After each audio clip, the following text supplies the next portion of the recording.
पंचायती राज तथा अल्पसंख्यक कल्याण, मुस्लिम वक्फ एवं हज विभाग मंत्री, उत्तर प्रदेश शासन एवं राष्ट्रीय अध्यक्ष सुहेल देव, भारतीय समाज पार्टी ओम प्रकाश राजभर आज कन्नौज जिले के दौरे पर रहे। ब्लॉक जलालाबाद के अनौगी स्थित निर्माणाधीन पंचायत प्रशिक्षण केंद्र का निरीक्षण किया।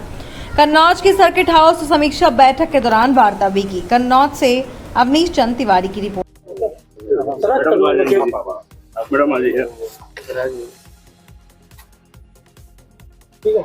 किस तरह के निरीक्षण हुए?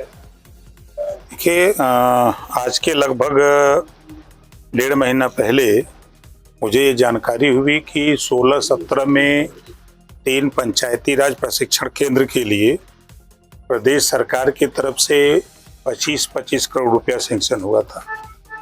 तो मैंने सबसे पहले बलिया देखा, तो बलिया तो कंप्लीट है, अंबेडकर नगर और ये कन्नौज। तो जब कन्नौज के विषय में हम जानकारी लेने की कोशिश किए तो पता लगा कि आप देख रहे हैं जो सूचना मिली वो सही सूचना है। तो इसी के निरीक्षण के लिए हम लोग आज इधर आए हैं कि इसमें दिक्कत क्या है, इस दिक्कत को ठीक करके जो मंशा है सरकार की, उस मंशा के हिसाब से काम को सुचारू रूप से कराया जाए। सर जी, आज आप आए थे तो आपको सफाई व्यवस्था भी दुरुस्त नहीं मिली, गंदगी क्या समय मिली? देखिए, 2 पाटन के बीच में साबित बचा न को है ना। अब तो अगर हम बोलेंगे तो विरोधाभास शुरू हो जाता है। इस क्षेत्र के जो विधायक होंगे उनकी जिम्मेदारी नहीं है, उनकी भी जिम्मेदारी है।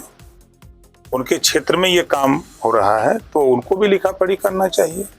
इस क्षेत्र के जो सांसद रहे होंगे या होंगे उनकी भी जिम्मेदारी है, हम सबकी जिम्मेदारी है। जैसे हम मिनिस्टर हैं तो हमारी जिम्मेदारी, हमने अपनी जिम्मेदारी महसूस करके हम यहाँ तक आए ना। ये मामला 16-17 से काम चालू है, इसके पहले भी मिनिस्टर रहे होंगे। अगर ये मॉनिटरिंग हुआ होता तो ये काम पूरा हो गया होता, मेरा जहाँ तक मानना है। तो हम अपनी जिम्मेदारी का निर्वहन करने के लिए, इसके लिए हम यहाँ आए हैं। तो सबकी जिम्मेदारी है। काम पूरा न होना तो अब इस संबंध में ठेकेदार से बात करेंगे हम, और जो अगर मामला न्यायालय में जैसा बता रहे हैं तो वहाँ भी हम लोग हस्तक्षेप करेंगे। सर, अगर गांव की सफाई व्यवस्था की अगर बात की जाए तो गांव में जो सफाई कर्मी तैनात हैं वो गांव में सफाई न करके अधिकारियों के आवासों पे खाना बनाते हैं, कहीं नाश्ता बनाते हैं। तो क्या कहेंगे? ये बताइए, ये सफाई कर्मचारी भाजपा के राज में नियुक्त हुए हैं कि पिछली सरकारों में? सरकार आपकी है। नहीं, मैं जो पूछ रहा हूँ, मैं इसी समय की बात कर रहा हूँ।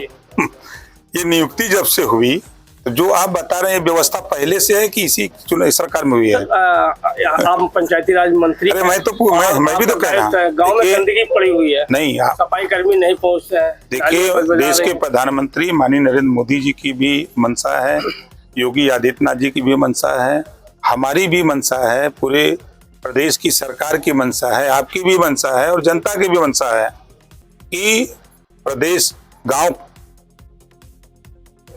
जिला, प्रदेश साफ रहेगा, साफ सुथरा रहेगा। जो गांधी जी की सोच थी स्वच्छ भारत, उसमें काम हो रहा है, ऐसा नहीं है। कुछ कमियां हैं। अब जैसे हम यहाँ आए हैं, आप ही बताओ, हम यहाँ नहीं आते तो इस पे हम यहाँ आया ना, ये खबर लखनऊ तो छोड़ो दिल्ली तक चली गई होगी कि राजभर वहां क्यों चला गया। हलचल पूरे देश में इस बात को लेके हो जाएगी।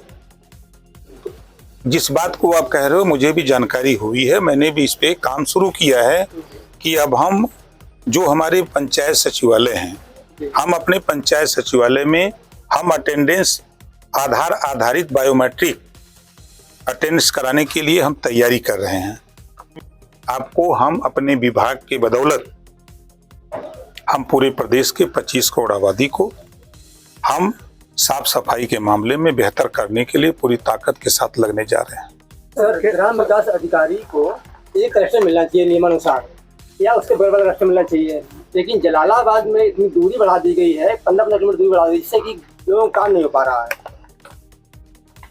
अब जो आपका सुझाव आ रहा है, मैं परसों ये मेरे संज्ञान में आया।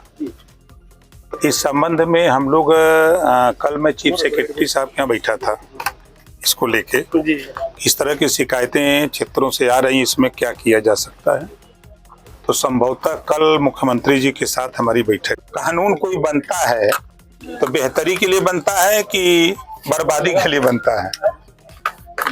वो चीजें, कड़े कानून हो रहे हैं कि लोगों में भय व्याप्त रहे, इस तरह की बातें न हो।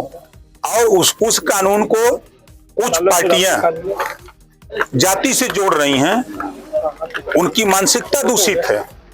वो किसी जाति धर्म के लिए नहीं है, वो कोई भी जाति धर्म का हो सकता है। तो उसके लिए कड़ा कानून है कि इस तरह की बात न करे। इस नाते सरकार एक कड़ा कानून लेकर के आई है। मंत्री, नजूल भूमि योजना जो लागू की है, तो इस पे क्या कहना है आपका? देखिए, अभी कल सदन में माननीय मुख्यमंत्री जी ने भी इस बात को कहा कि हम किसी भी गरीब को हम उजड़ने नहीं देंगे। हम उनको छत देने की बात करते हैं, हम उनको बसाने की बात करते हैं, तो उनको उजाड़ने की बात नहीं। तो जो गरीब कमजोर लोग हैं